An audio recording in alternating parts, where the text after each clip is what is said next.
ఏ వ్యక్తికైనా confidence ఉండడంలో తప్పు లేదు.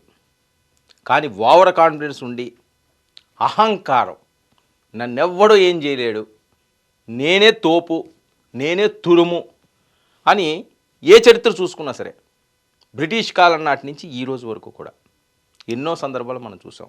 మొఘలుల కాలం దగ్గర నుంచి రెచ్చిపోయి నాకెవడో సాటి కాదు, నేనే వెళ్తాను, నేను చెప్పిందే శాసనం అన్న వాళ్ళు మట్టిలో కలిసిపోయిన వాళ్ళు ఎన్నో ఉన్నాయి. చరిత్ర పుటల్లో ఇప్పుడు చిరస్థాయిగా ఎన్నో కథలు మనం వింటున్నాం. ఎవ్వరు దేనికి అతీతులు కాదు, ఎవ్వడు గొప్పవాడు కాదు. ఈరోజు ఒక సామాన్యంగా ఉన్నవాడు రేపు గొప్పవాడైన సందర్భాలు, గొప్పవాడు అధంపాతాళానికి వెళ్ళిపోయిన సందర్భాలు ఎన్ని ఉన్నాయి ప్రపంచ చిత్రపటంలో.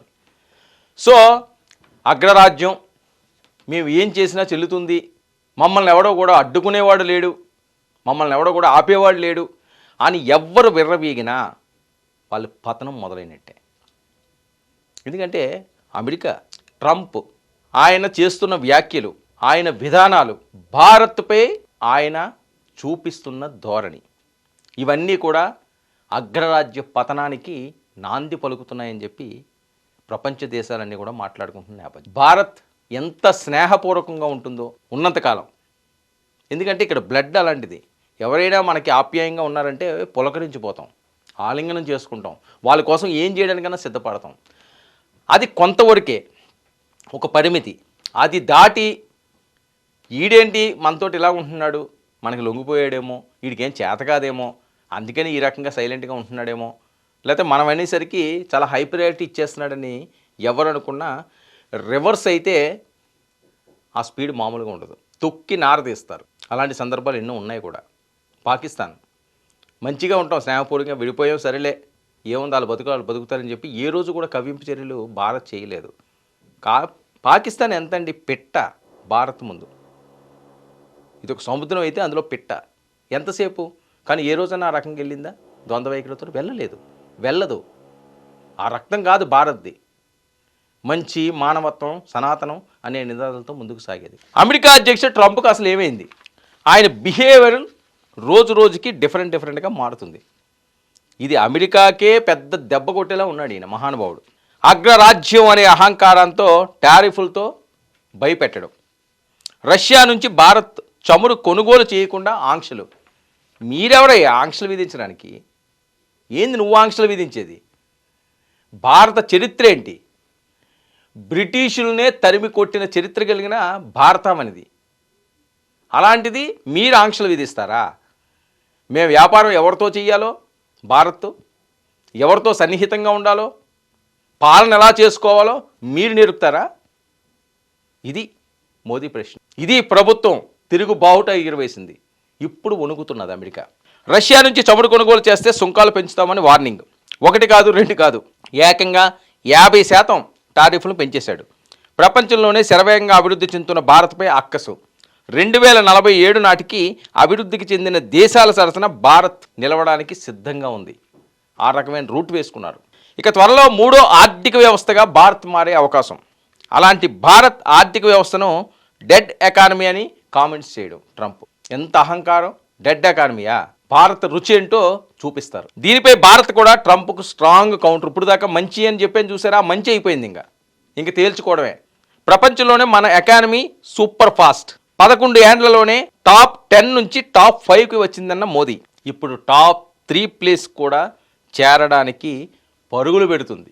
హై స్పీడ్తో పరుగులు పెడుతుంది. దీన్ని ఆపతరమా అగ్రరాజ్యానికి? పేరుకే అగ్రరాజ్యం, చేసేవన్నీ ఏంటి? ఇలాంటివి బెదిరింపులు, అరే పాకిస్తాన్ మీకు ఎప్పుడైతే స్నేహితులు అన్నారో, మీ ట్విన్ టవర్స్ను పేల్చిన బిన్ లాడెన్ ఎక్కడ దొరికాడు? ఆ రోజే మనకి కాస్త పని చేయాలి, ఎవరు శత్రువులు ఎవరు మిత్రులు అని. ఈరోజు పాకిస్తాన్ మీరు ఆదరిస్తారు, పాకిస్తాన్కి ఫండ్స్ ఇస్తారు, పాకిస్తాన్కి ఆయుధాలు ఇస్తారు. మీతో స్నేహపూర్వకంగా మంచిగా ఉన్న భారత్ అంటే మీకు అక్కసు. ఎందుకంటే భారత్ ఎదుగుతుంది. పాకిస్తాన్ వాళ్ళ దగ్గర పడి ఉంటుంది, వాళ్ళ కాళ్ళ దగ్గర. భారత్ కాళ్ళ దగ్గర పడదు, కాళ్ళ ఎగరేసుకుని నడుస్తుంది. అది ట్రంప్కు భయం. మిగతా వాళ్ళు చాలామంది దేశ అధ్యక్షులు అయ్యారే, కానీ ట్రంప్లాగా ఎవరో కూడా ప్రవర్తించలేదు. ట్రంప్లో ఎలాంటి విధానాలు తీసుకురాలేదు. అంటే పతనం మొదలవుతుంది. దీనికి సూచిక ఇది. ప్రపంచ దేశాలన్నీ కూడా అదే చెబుతున్నది. ఇది ఒక మంచి అవకాశం భారత్కి ఇక తేల్చుకోవడానికి.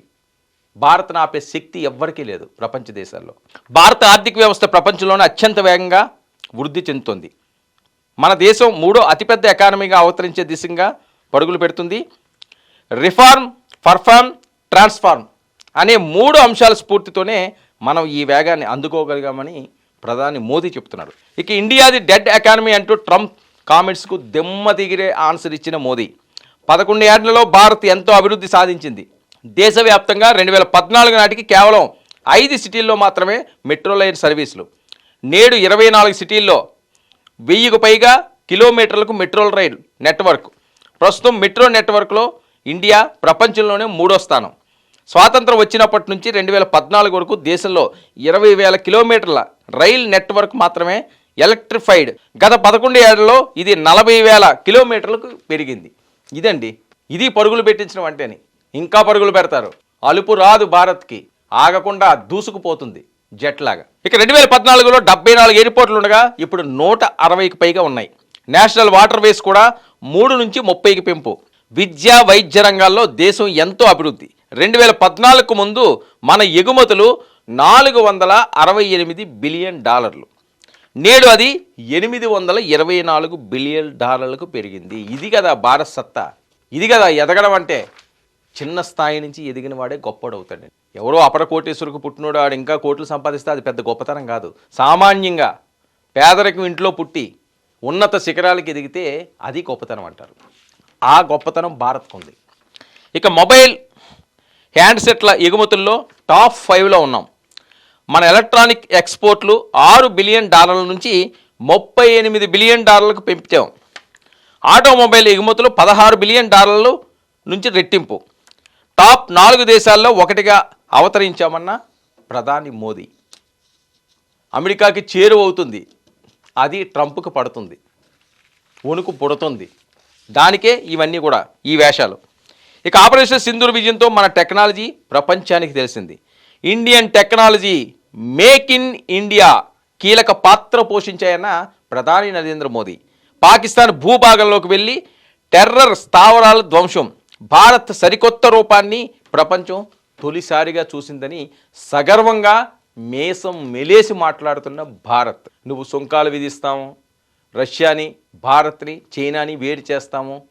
రష్యా, భారత్, చైనా 3 ఒకటైతే ప్రపంచంలో ఎవ్వరూ దాన్ని ఆపే శక్తి లేదు. బ్రహ్మాస్త్రాలు అవన్నీ కూడా. బ్రహ్మాస్త్రాన్ని ఎవరూ ఆపలేరు. అదే పరిస్థితి ఈ 3 కానీ కలిసినాయి అంటే. సో మీరు ఏదో రకంగా తగాదాలు పెట్టుకుంటో, వేరే రకంగా దాన్ని డైవర్ట్ చేసో, ఒకరికొకరు పన్నీయకుండా కుయుక్తులతో ఇంతకాలం నడిచారు. ఇది ఒక మంచి అవకాశం భారత్కి. ప్రధాని మోదీ నిప్పులు చెరుగుతున్నారు.